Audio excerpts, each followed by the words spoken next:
Do you want to stay more focused on the right goals in your life, or even just figure out what the right goals are for you? Do you want clarity? Do you want better work-life balance? Well, you're in the right place. Welcome to Success Through Failure. Welcome to the Success Through Failure podcast, the show that reveals failure as your path to success. You'll listen to intriguing interviews with some of the most successful people on the planet and learn how their failures became a launchpad for success and how yours can too. Here's your host, former Division I All-American wrestler, former Division I head coach, speaker, and personal coach, Jim Harshaw. Welcome to another episode of Success Through Failure. Today, I bring you Clint Wattenberg. I've had tons of amazing guests on this show, well over 100 now, billionaires, astronauts, professional athletes, world-renowned entrepreneurs, and they've shared their insider secrets for success. They've offered everything from top book recommendations to success hacks to action items that you can use today to see results immediately. If you're like me, you love this kind of stuff. And if you're like me, you want to get the Cliff Notes, or I guess these days they call them the Spark Notes. Well, you can get access to the action plans from your favorite guests, like Spartan Race founder Joe DeSena from episode 27, or Navy SEAL Mark Devine from episode 45, or maybe fitness guru Tony Horton from episode 85, plus other amazing tips and tactics to help you get clear on how to get from where you're at to where you want to be. I put all this in one place because you're busy and you want to get what you need quickly so you can move on with your day. Here's what I want you to do. Go to jimharshawjr.com/action to get instant access to everything I just talked about. That's jimharshawjr.com/action. And if you're listening to this on iTunes, there are 3 dots on your screen. Just touch the 3 dots, select View Full Description. There you'll see the link to download all of the incredible resources and action plans that I just mentioned. Now for today's guest. Clint is currently the Director of Nutrition at the UFC Performance Institute in Las Vegas. Clint was a 2-time All-American wrestler at Cornell University and a member of the U.S. national team. He's a registered dietitian and earned his master's degree in exercise physiology. He now works with some of the top MMA athletes in the world. Clint, welcome to the show. Thanks for having me, Jim.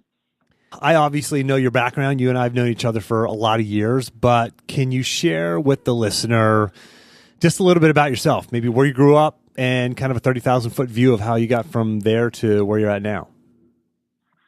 All right. So I'll make it as quick as I can. I grew up in Northern California, Chico, actually, which has been devastated recently by some forest fires. But I grew up in Chico, was a lifelong wrestler. It was, dabbled in some sports as a young kid. Wrestling was the one that stuck with me from age 5. Kind of became a full-time, wrestler around 11 or 12. Also ran cross country competitively through high school. Quite honestly, they're very similar sports in the psychology of them. You just go and suffer as much as you can. Yeah. Went to Cornell University, studied nutritional sciences. Had some successes and failures, and I know we'll talk about some of those in a little bit at Cornell. But I was able to achieve All-American status a couple times. Continued my career, trained through the 08 Olympic trials. Again, never quite reached my goals there, but still got some great experiences. Was on the national team for a couple of years. Went back, got my credentials and certifications to be a registered dietitian. Got my foot in the door at Cornell University. My lifelong dream at that point was to build a sports nutrition program. Did that slow and steady, and as I did that, I got a lot of experience in an area of dietetics that I had little to no experience with, which was eating disorder counseling. Got a lot of experience and expertise in that, and really that shaped a lot of my career up until this point, is the understanding of physiology, of psychology around food, and how that applies to performance. So I was able to develop that performance nutrition program at Cornell University, at which time the UFC, of course, the year that I got full-time at Cornell, the UFC opens the Performance Institute, and I couldn't say no. So I've been out here for about a year and a half. I'm working with the best high-performance team in all of sports. and the greatest athletes in the world. So couldn't be more thrilled with where I am, and obviously a lot of steps to get here. Wow. Awesome. Yeah, man, it's I want to dive into a little bit about what it's like to work out there. But first, did you say the psychology around food? Absolutely.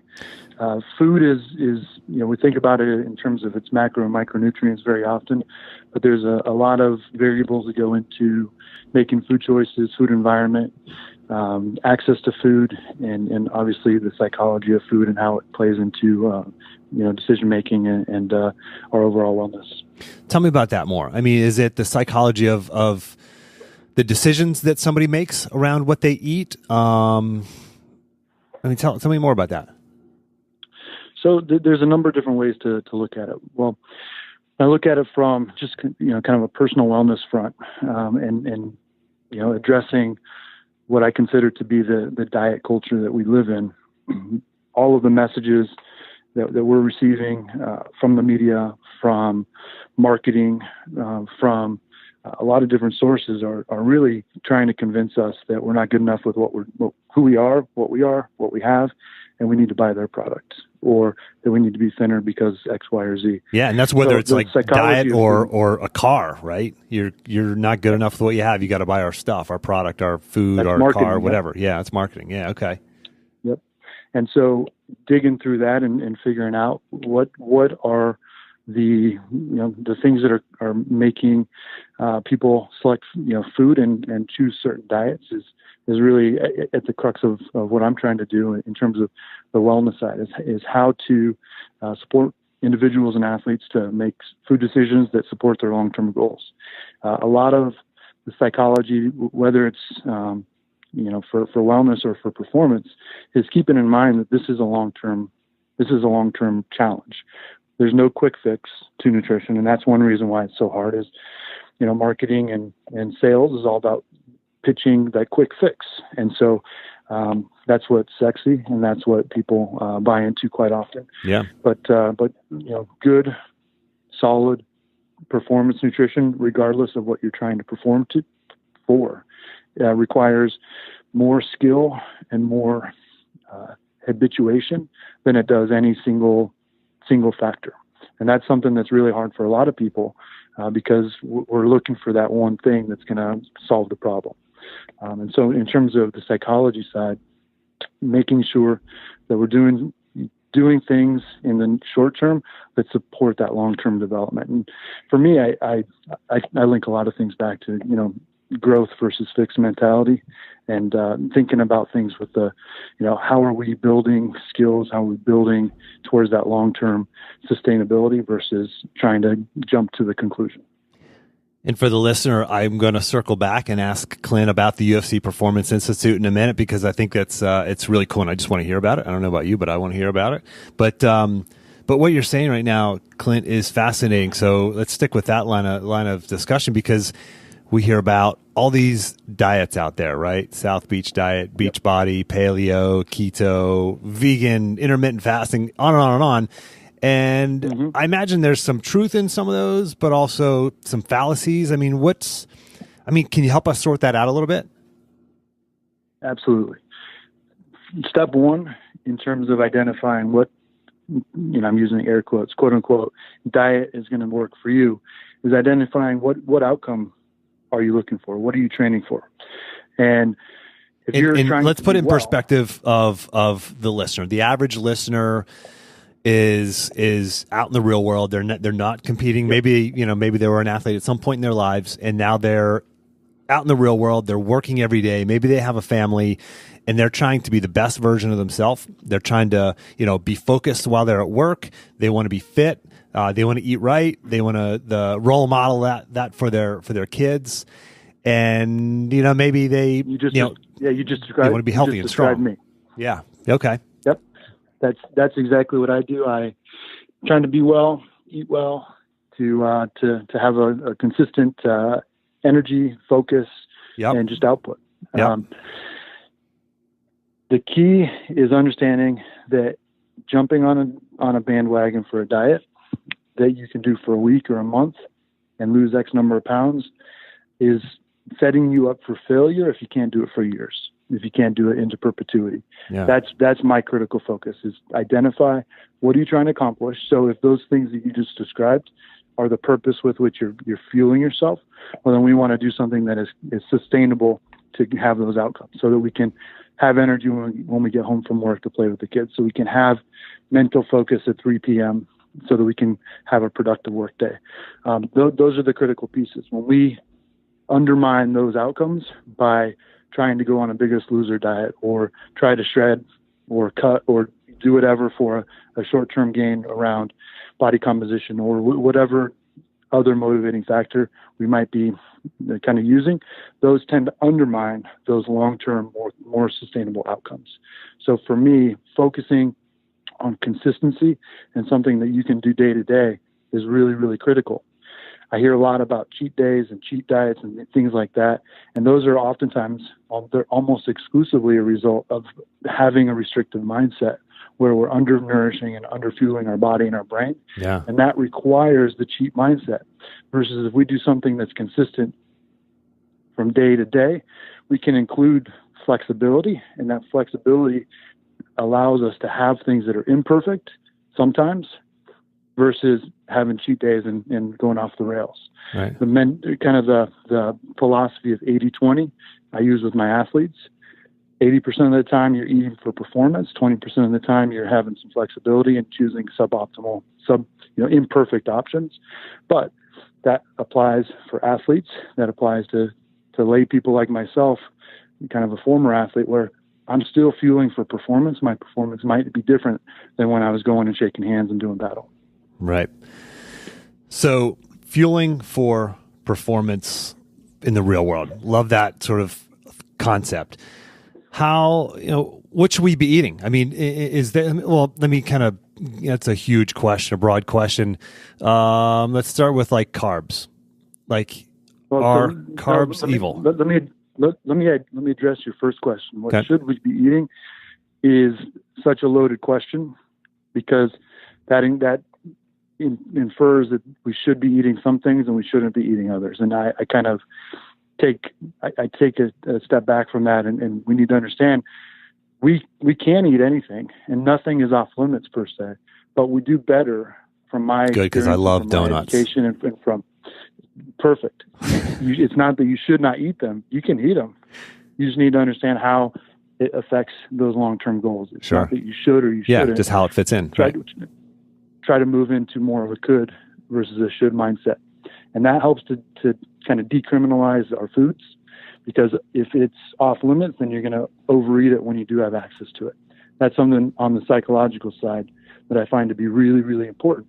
Hey, I can have a donut, I could have a cookie, I could have whatever, I could have, a cheeseburger, but if I have a high degree of judgment around it, then that becomes more of a compulsive eating food that then I eat when I'm sad or tired or just stressed or whatever it might be. And there's the psychology of food. That's kind of another angle of the psychology of food. So by changing to more of a could mindset, that helps to decriminalize and destigmatize a lot of our foods. So what could we be doing to provide better energy more consistently throughout the day for our body and our brain? We can eat early. We can eat often. We can eat in a way that stabilizes our blood sugar, so we're not kind of chasing that blood sugar curve. So eating early means we're eating within about 30 minutes of waking up. We're having protein every time we eat. That's going to support our tissue repair, keep our muscles healthy and resilient. And we're going to balance our nutrients, our macronutrients, to support the activity level that we're displaying at that moment in time. So those are critical things that we can do to help support stable energy, stable energy systems, and kind of a healthy body system. Do things like the ketogenic diet, do they work? Are they legit? Are they healthy? I mean, what's your take on that, for example? Great question.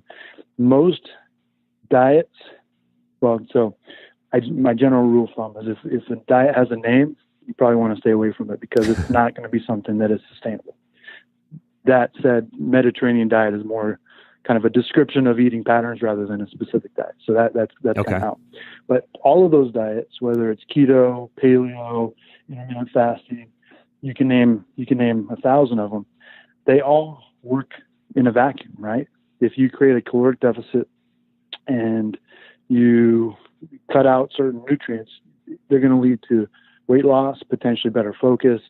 And part of it is, the caloric deficit. Part of it is just cleaning up the nutritional quality that you're having.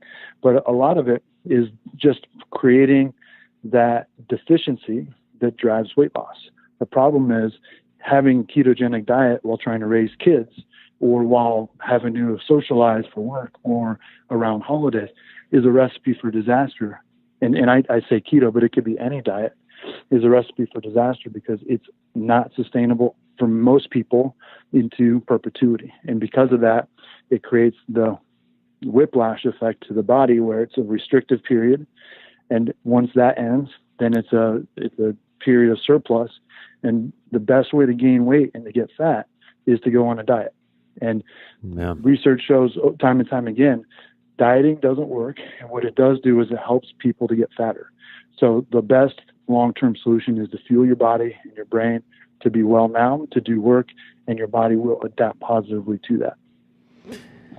So if we want to, kind of be like yourself, you want to be alert and focused, be able to stay locked in while you're at work and be present while you're at home with your family after work. I mean, what's the composition of your diet like? Like, what are you eating in the mornings, afternoons, evenings? So the biggest priority for me is, there's a few. So priority number one, eating every 2 or 3 hours. I'd say 2 to 4 hours on average, about 3 hours. So that generally looks like a breakfast, a snack, a lunch, a snack, a dinner, and sometimes a snack before bed, depending on when I'm going to bed and what my body's telling me. What's also important is to listen to those hunger cues, right? And sometimes when people are so dysregulated, the hunger cues are dysregulated, and then you need to spend a little period of time of recalibration, just kind of feeding the body and the brain at the times that we know that it best optimizes to. And so that can be a little bit challenging for some people. But if you're fueling in a consistent way, your body will adapt. So breakfast is generally making sure that we get some protein, and a good dose of protein is going to be around 4 to 6 ounces of protein, generally speaking. Like what are some examples of what 4 to 6 ounces of protein would be? Yeah, so an egg is going to be about an ounce and a half, depending on the size, and then some cheese or some other protein source, whether it's dairy or meat or something that you would have with it. Have some. Make sure that I have some complex carbohydrates with that to get some good stable energy for the day, as well as fiber from fruit or vegetable, and some fat. Fat is a macronutrient that I am very cognizant to include every time I eat as well, because that does a good job of stabilizing blood sugar from any carbohydrates that you eat. So again, we want to destigmatize all of our macronutrients, just like we want to destigmatize our food choices, so that we can include sources that are going to help provide stable energy that makes any feeding pattern much more sustainable. So breakfast will be really a balanced plate. And as the day goes on, and as I tend to be less active, I do tend to decrease the carbohydrate content at each meal. So dinner will be my lowest carbohydrate content, whereas fat may be increasing through the day as a replacement for an energy source that my body can use when my body is less active. Okay. So carbs, there's this sort of war on carbs. Is that, again, everything in moderation, fewer carbs, or I guess you say fewer carbs in the afternoon? Yeah. So it's important to not cut out completely any major source of nutrients in our diet. So carbs are a part of that.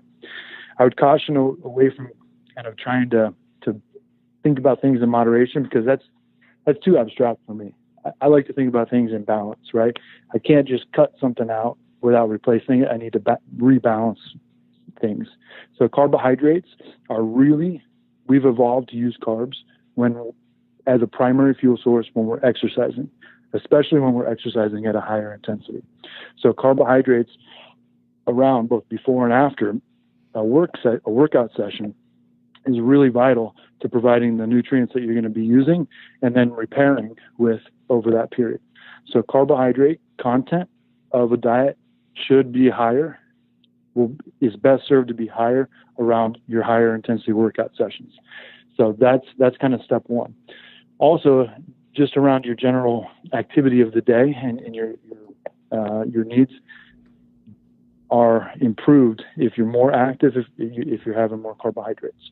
When you're exercising at low intensities, or if you're more restful, I recommend including more fats as a primary fuel source for those periods of the day. So that would be, for me, my last meal of the day, my dinner is going to be higher fat.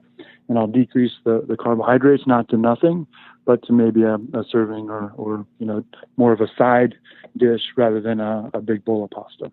So what might you eat for, like, what would be an example, a sample dinner with its relatively higher fat and lower carb? Yeah, so I might do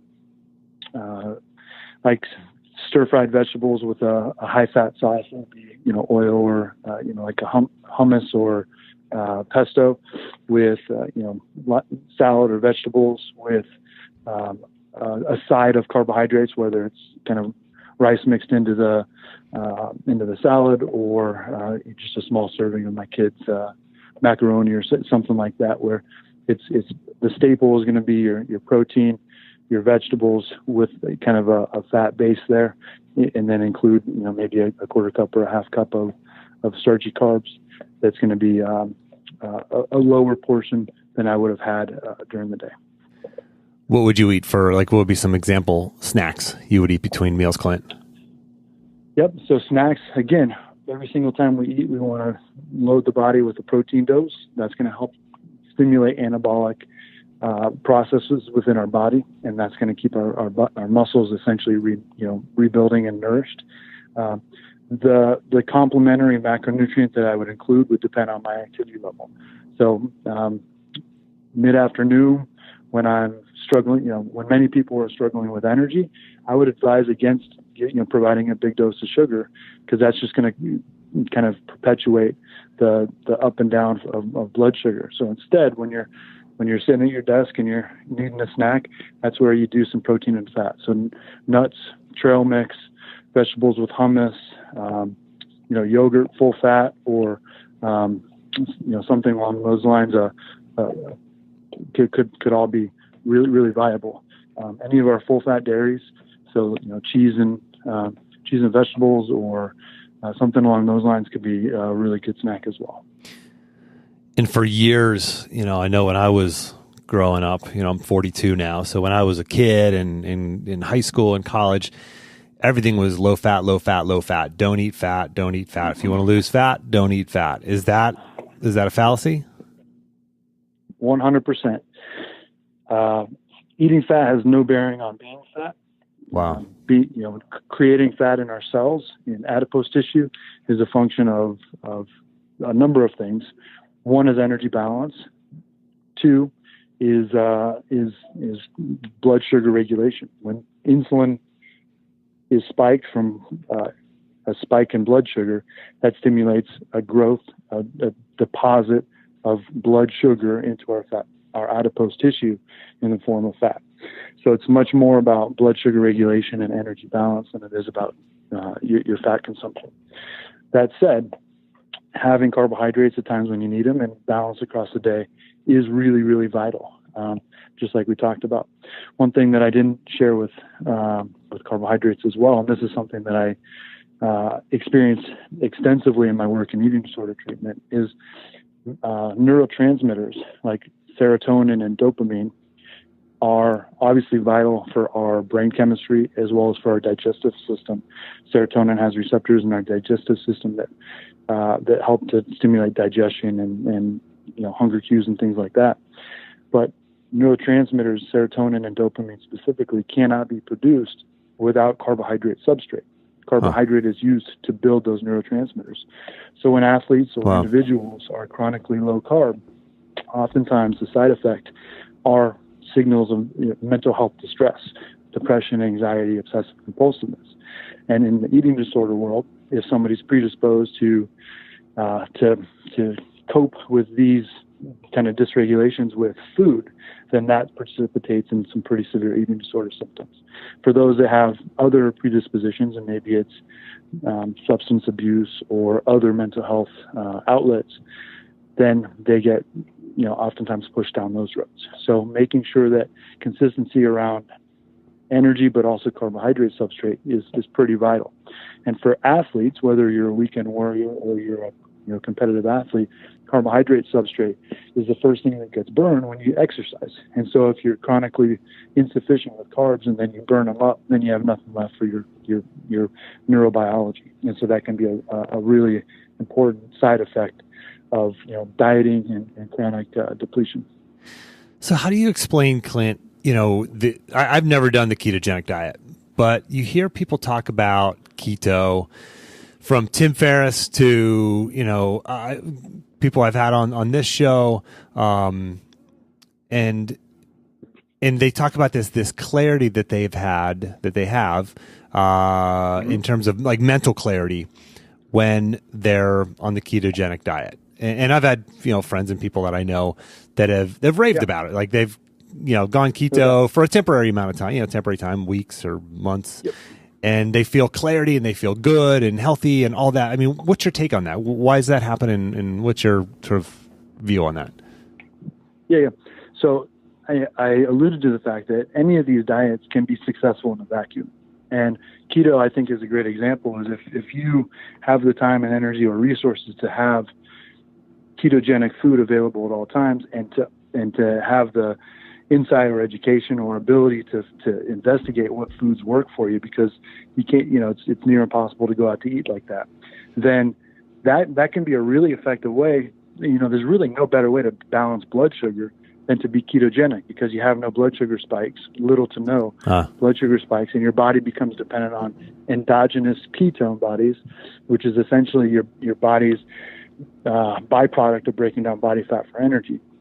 And that is a really stable long-term energy source. The problem is with keto is once you start requiring, well, first of all, the social and environmental issues that I've alluded to. But secondly, as soon as you put any sort of metabolic stress on the body from physical activity, from training for any sort of a competition where you require some sort of an intensity, or something along the lines of illness or stress or something that puts some metabolic strain, then it becomes problematic for a lot of people, because you create these deficiencies that then cause, kind of a cascade effect where the body can't keep up with it. Wow. So in a vacuum, I can't comment that I can't say that it's a bad option, similarly to intermittent fasting. But for athletes that I've worked with, both at the collegiate level, where they're student athletes and they got to use their brain for the majority of the day rather than just their body, and then my professional athletes now, where they have training demands that stack up, and they'll have 12 to 15 workout sessions a week, and these require recovery every single time. Those types of diets that have some sort of a restrictive component where you're eliminating big parts of the diet, those just become inherently unsustainable and counter to the adaptations that we're trying to solicit. It's interesting. So, you basically, what you're saying to us is pretty similar to what you're saying to your athletes, it sounds like, right? Absolutely. And it comes down to what outcome are you looking for? What adaptation are we trying to elicit? And then what do we need to do to elicit that in a consistent way that we can repeat over time? Yeah. That's really what we're trying to do here at the UFC Performance Institute, is help our athletes to be more consistent and to do it for longer, to extend their career. And that's really what I'm trying to do with my personal wellness, is to do something that I could do more consistently and do it for a longer period of time. Yeah. So tell us about the UFC Performance Institute. Why did the UFC start it? So, because it's not that old, right? It's only a few years old. Yep. We opened last May, so about a year and a half, a little over a year and a half. I was hired in April, And I guess about 4 years ago now, it is kind of how the story goes that I've been kind of told, is the UFC was feeling that they made a lot of really great business decisions, a lot of great contracts, TV contracts and otherwise, but kind of had a down year because a lot of the high profile fights, and I think the statistic was something like 11 out of 13 of their, the biggest events, the pay-per-views, had a main or a co-main event fall off. Wow. And so they felt like they're controlling the things that they can control, but there were a number of things that were outside of the UFC's control. And so Lorenzo Fertitta was still kind of in charge at the time, and being the innovator that he is, he kind of conceptualized, how do we influence the things that are currently outside of our scope of influence? And so the concept of the Performance Institute came to be. They were also in the early stages of developing a global headquarters, which hadn't been developed at the time, up until the Performance Institute was built, and our big campus here. UFC offices were spread over a number of kind of strip mall office buildings over on Sahara, just off the strip. And so they built the concept of the Performance Institute into the heart of the new global campus. And truly, it's a pivot for a company who's had a very contentious relationship with its athletes historically. This is a pivot to really prioritize athletes, to provide an athlete-centered model where we can support them, to improve their likelihood of showing up to the fight, ready to fight at their peak, to be able to do it more consistently, and to do it longer into their career. Obviously, what's driving this is to get athletes to the fights and to have people to be able to make more money for themselves, for their family, for their community, and then for us to be able to reap those rewards as well as a company. Yeah, win-win. The Performance Institute is essentially kind of, we obviously are a big part of the UFC as a whole, as a company, but we are a little bit disconnected in that we are working directly for the athletes. Any data that we collect is really the athletes' data.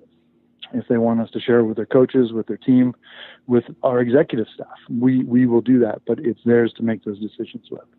So it's really amazing in that model. And we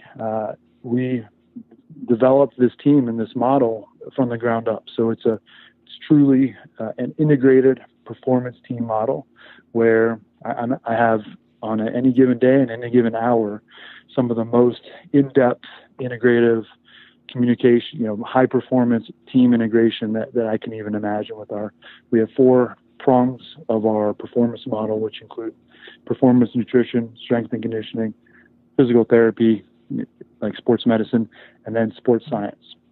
And each of our prongs of performance truly integrate in a way that I don't think exists in anywhere in sport. And we're working to not only provide world-class care for our athletes, but to provide the evidence base to drive our practice within this really, really new sport that just last year celebrated its 25th anniversary. Wow. in November, actually.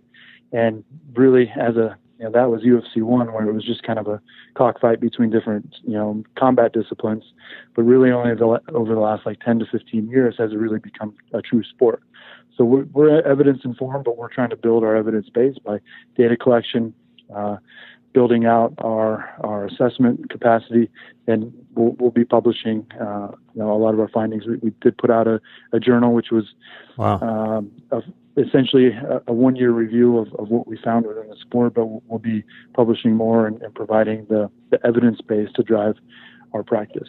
And we're actually, kind of crazy to say, but in about 4 months, May 2019, we're opening the second UFC Performance Institute in Shanghai, China.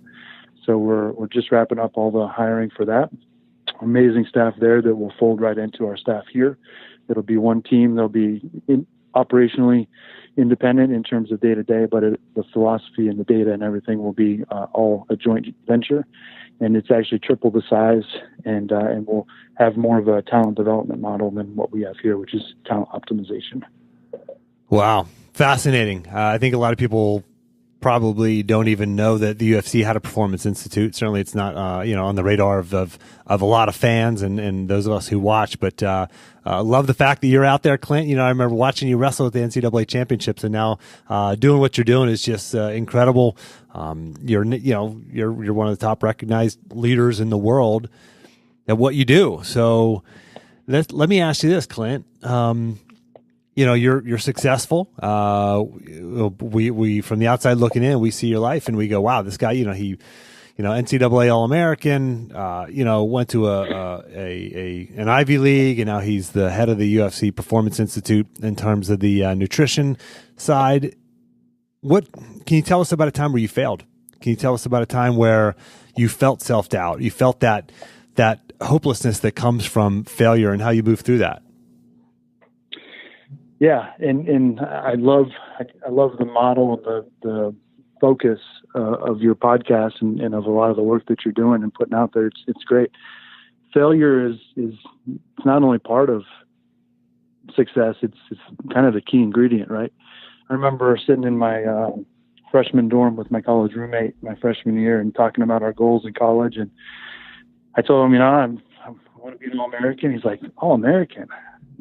That can't be a goal. You got to be a national champion. You know what? You're right. And kind of, through college and making transition, I realized, I could be a national champion. Through that process, suffered many, many setbacks. The biggest thing that I experienced that sticks with me today because of my career choice and my career path is I was studying nutrition and really trying to apply this clinical nutrition and this medical nutrition, which is very biochemically driven, that I was learning in my classes at Cornell. Nutritional sciences is a very it's very common pre-med route. So it's very, very medical and clinical, and trying to apply that to myself as an athlete and really doing the best I could at the time, but not doing the best job that I would recommend now, and doing a lot of things in kind of the inverse of my recommendations these days. And I guess it was my third year in college. So I had a medical redshirt my true freshman year. So it would have been, essentially like a redshirt sophomore year. And really I grew out of my weight class. I was wrestling 165, cutting down from like 185, which for college wrestling rules is kind of an extreme amount. It's a lot. And kind of taking it personal because I'm this nutrition student. This is my passion, and really struggling with weight. I never missed weight. I never got close to missing weight, but just did it in a way that was very depleting and largely not left with much choice, just because I was too big for the weight class at the time, and I was coming off a catastrophic knee injury. So I had a really good early season, and I was ranked in the top 10. And each week that went by, I got either banged up or hurt or something, and ended up having kind of the most miserable outcome as the number one seed in our conference tournament and not qualifying for nationals. And largely it was driven because of the weight issues and my inability to manage that in a way that kept me healthy and kept me performing well. And that was really tough for me. And like I said, it's driven a lot of my professional development, professional growth, and obviously the humility around it in understanding that there's no shortcuts to nutrition. There's no one solution that for anybody, and we'd really need to personalize things based on people's genetic and genetic composition, their history around nutrition and medical, their preferences and their environment and their psychology, and that's something that sticks with me to this day. I subsequently went up 2 weight classes. I went from 165 up to 184. Had pretty much all of my success in college up at 184. Was regarded by a lot of my competitors, I've been told, as one of the strongest guys in the weight, which gives me a ton of pride, having gone up 2 weight classes and being told that. A couple-time All-American, I was on the national team. But in terms of failures, I consider my my wrestling career to be a great success in some ways, but I never reached a single one of my dreams. I was never a state champion in high school. I was never a national champion, which very quickly in my college career became my goal after I had that little pep talk from my roommate. And then I never was on the Olympic team or won a world or Olympic title. So I think that's partially a contribution of, being able to adapt goals to more accurately push myself, and to have these goals that are aspirational, but also having, getting pinned in the national semis my junior year by Josh Lambrecht, after taking him down twice, that still sticks with me and drives the motivation, in many ways to this day to make the biggest impact, both, on the wrestling community, on the sport nutrition community, but also just on my community at large. Yeah. And I want to point out to the listener that, the very thing that Clint struggled with and had self-doubt around and wanted to take a lot of pride in was that, being a nutrition student, he's struggling with his weight and with nutrition. That became the very thing that he's now elite at, right? This is the thing that he's known for, being good at this and helping others with this. So I just want to encourage the listener through the thing that you're struggling with right now, or that failure or struggle that you've had in the past. That is not a reason to doubt yourself necessarily. That could be the reason or the catalyst for future success. So Clint, thank you for sharing that. I'd love to give my listeners an action item to walk away with, right? So if they say, okay, I want to adjust my diet and look to maximize my performance in the real world, what would be one action item, one thing they can do, let's say the next 24 to 48 hours to really maximize their nutrition for peak performance in the real world? Step one, make sure you're fueling your body and your brain every 3 hours with some protein. That's step one to balancing out not only the nutrients that are going to support your efforts, but also help retrain, any sort of digestion and appetite cues to support that, the balancing of energy for your body and your brain to be successful all day long. Excellent. So for the listener, you're hearing from one of the top nutrition experts in the world. So Clint, I can't thank you enough for coming on. Thank you for sharing your wisdom, and thank you for making time for this interview. It was great to be here. Thanks, Jim. And for the listener, until next time, take the time to get clear on your goals and embrace failure as a stepping stone on your path to success.